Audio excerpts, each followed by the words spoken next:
आप भी जिस बिरादरी से आते हैं उसी बिरादरी से चिराग जी भी आते हैं।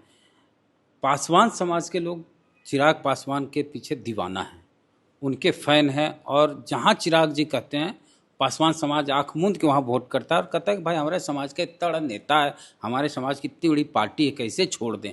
चाहे चिराग जी मोदी जी के साथ रहें चाहे कहीं रहे, वोट ट्रांसफ़र कराने की चिराग जी की जो क्षमता है वो तगड़ी है। पासवान समाज के जो जनता है जिसको समझ नहीं है, वो देखता है कि हमारा एक पासवान है जो हीरो लगता है, देखने में फिल्मी हीरो लगता है, और ये हीरो जो है वो किसी और जो नौजवान यहाँ पर और नेता लोग हैं, मैं नाम नहीं लेना चाहता, उससे बड़ा अच्छा है।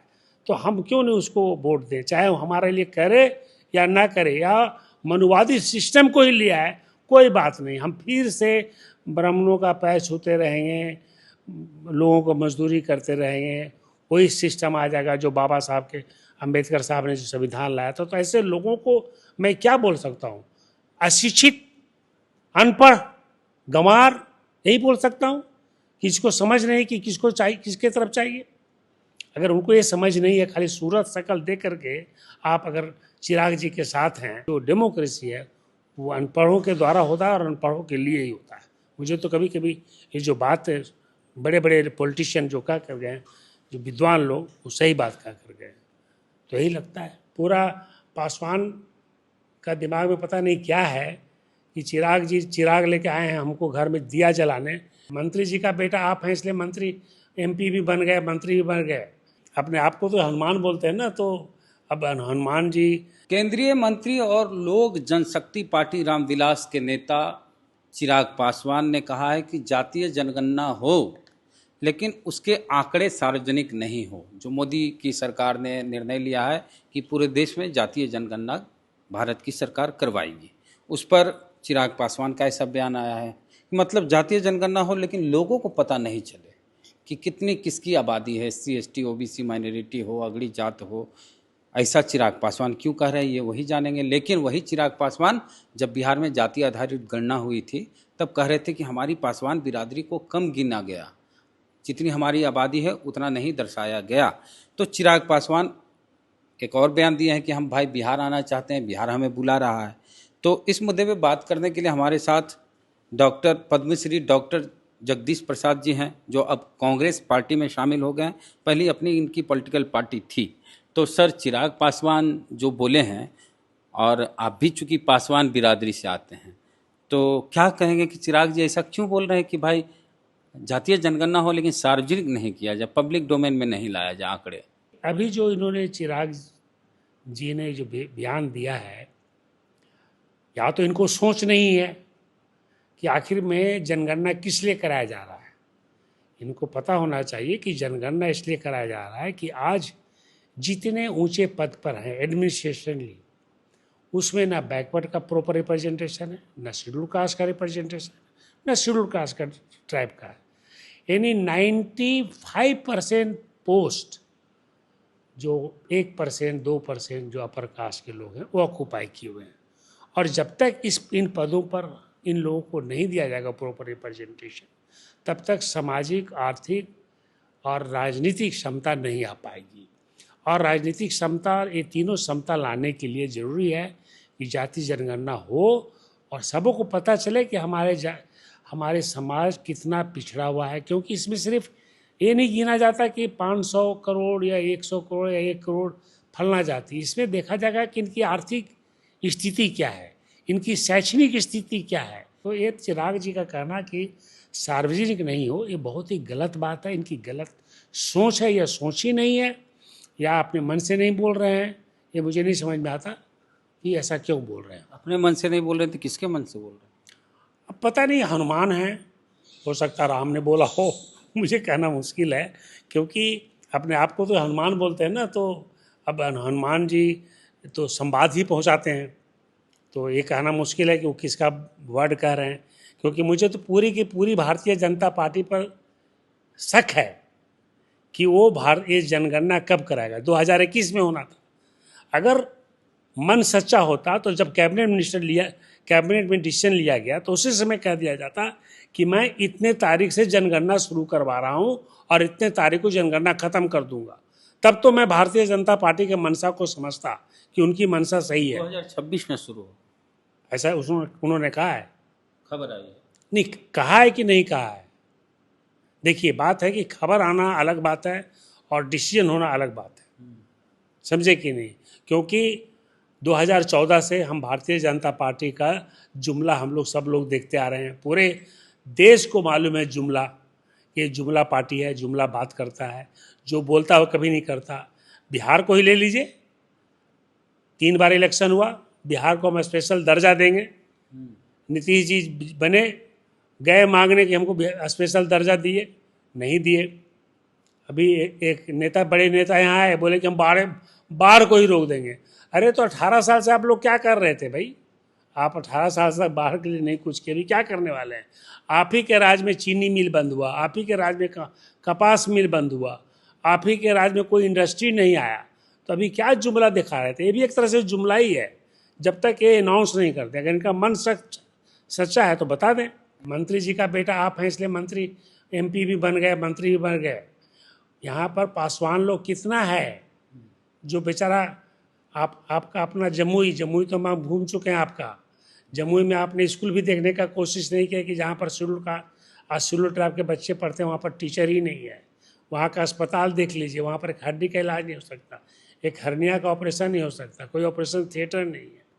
तो जहाँ आप हैं वहाँ पर उतना तो काम करिए। आपका 1 साल आए हुए हो गया है, आपके माध्यम से मैं चिराग जी को बोलना चाहता हूँ कि 1 साल आपका आए हो गया।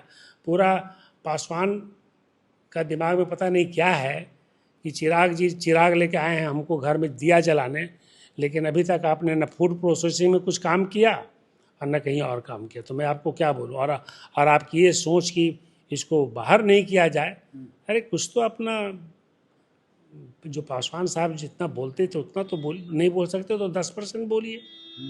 आप भी जिस बिरादरी से आते हैं उसी बिरादरी से चिराग जी भी आते हैं। पासवान समाज के लोग चिराग पासवान के पीछे दीवाना हैं, उनके फैन हैं, और जहाँ चिराग जी कहते हैं पासवान समाज आंख मूंद के वहाँ वोट करता है और कहता है कि भाई हमारे समाज का इतना बड़ा नेता है, हमारे समाज की इतनी बड़ी पार्टी है, कैसे छोड़ दें। चाहे चिराग जी मोदी जी के साथ रहें चाहे कहीं रहें, वोट ट्रांसफ़र कराने की चिराग जी की जो क्षमता है वो तगड़ी है।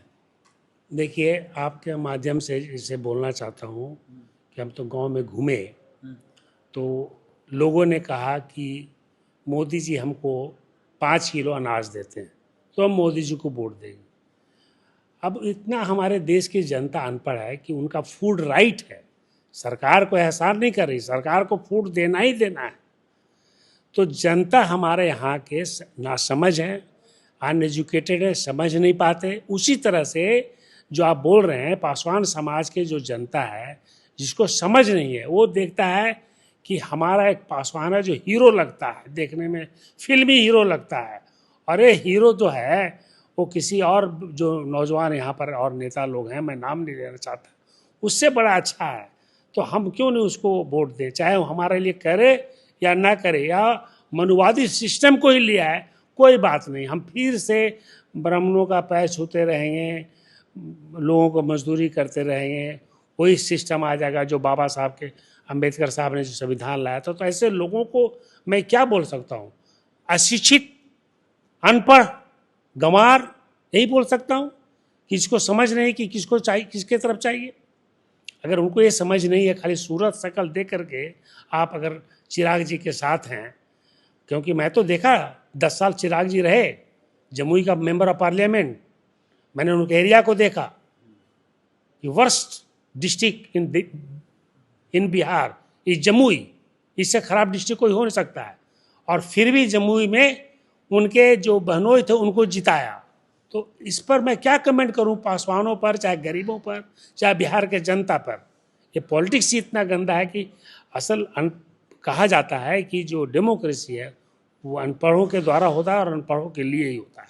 मुझे तो कभी कभी ये जो बात है, बड़े बड़े पॉलिटिशियन जो क्या कर गए, जो विद्वान लोग, वो सही बात क्या कर गए, तो यही लगता है। तो चिराग जी के बारे में है कि भाषण भी बड़ा अच्छा देते हैं, और भाषण से पेट भरता है क्या? आप बताइए, भाषण से, शकल सूरत से कोई पेट भरता है क्या? मैं पूछना चाहता हूँ, जो भी पासवान का हो या शेड्यूल कास्ट के जो लोग हों, गरीब के बच्चे, किस बच्चे को इन्होंने अच्छा एजुकेशन दिया या अच्छा सिस्टम ला के दिया, या स्वास्थ्य के सेवा में, या अभी फूड प्रोसेसिंग अभी मिनिस्टर हैं। अब एक साल में जहाँ पर हमारा जो जीविका है, हमारा बिहार का एक कृषि प्रधान देश है, जहाँ आलू बहुत ज़्यादा होता है, चावल बहुत ज़्यादा होता है, धान बहुत ज़्यादा होता है, मखाना बहुत ज़्यादा होता है, मकई बहुत ज़्यादा होता है, खगड़िया साइड और उनके जिले में इसके 100, इसका जो बाई प्रोडक्ट है वो 1000 बाई प्रोडक्ट है जो हम यूरोप और अमेरिका भेज सकते हैं। इन्होंने क्या डिसीजन लिया भाई एक साल में? सोचा कुछ तो अपना हम बिहार आएंगे और यहाँ जाएंगे। मैं इन्हीं को बोल रहा हूँ कि इनको चाहिए कि अपने जो पोस्ट मिला है उसके बारे में सोचें, और आप शेड्यूल कास्ट के सीट से जीते हैं। पप्पू कह रहे हैं मैं बिहार आ रहा हूँ, मुझे बिहार बुला रहा है, बिहार की राजनीति में आएंगे वो। भाई किसी को कोई मना थोड़े कर सकता है, बिहार आए, बिहार जीते हैं, बिहार के मुख्यमंत्री बने, मतलब यही चाहते हैं ना वो। हाँ तो बने, मैं इसमें क्या कर सकता हूँ? इसमें तो जनता जो सोचेगी, जनता जो डिसाइड करेगा वही होगा। वो हमारे कहने से नहीं होगा, ना आपके कहने से होगा, ना आपको दिखाने से होगा। अगर जनता चाहेगी कि उन्हीं को बनाना है, आखिर में मोदी जी कुछ नहीं करके, जुमला करके तीसरा बार भी प्रधानमंत्री बने कि नहीं बने? जुमला ही कर रहे हैं ना भाई। 15 लाख देंगे, हर साल 2 करोड़ नौकरी देंगे, महंगाई को कम कर देंगे। उन्होंने ही कहा था कि जिस देश में रुपया का वैल्यू गिर जाता है वह प्रधानमंत्री के लिए शर्मनाक बात है। आज रुपया का वैल्यू क्या हो गया बताइए? 62 था, आज 85 हो गया। डॉलर का वैल्यू क्या होगा? आप चुनाव कहाँ से लड़ेंगे सर? ये मैं नहीं जानता, ये तो कांग्रेस डिसाइड करेगी कहाँ से लड़ेंगे कि नहीं प्रायोरिटी तो होगी, मैं नहीं बोल सकता हूँ कुछ तो इसके। समय कम है, आपकी तैयारी भी तो होगी। तैयारी मैं सब जिलों में घूम रहा हूँ, सब जगह घूम रहा हूँ, जहाँ कांग्रेस डिसाइड करेगी वहाँ लड़ेंगे। तो पद्मश्री डॉक्टर जगदीश प्रसाद जी से बात किए, खास करके उस मुद्दे पर जिस पर चिराग पासवान बोले हैं कि जातीय जनगणना हो लेकिन उसके आंकड़े सार्वजनिक नहीं हो, मतलब सरकार के पास रहे, पब्लिक के पास नहीं जाए। ये बात कि किसकी कितनी आबादी है, अगर पब्लिक के पास आबादी की जानकारी नहीं जाएगी तो सामाजिक संगठन द्वारा आंदोलन कैसे किया जाएगा, विपक्ष के द्वारा कैसे मांग की जाएगी कि जिसकी जितनी संख्या भारी उसकी उतनी हिस्सेदारी आरक्षण को लेके। तो पूरी बातचीत पे आपकी क्या राय है, प्रतिक्रिया दीजिए कमेंट बॉक्स में। जय भीम, जय भारत।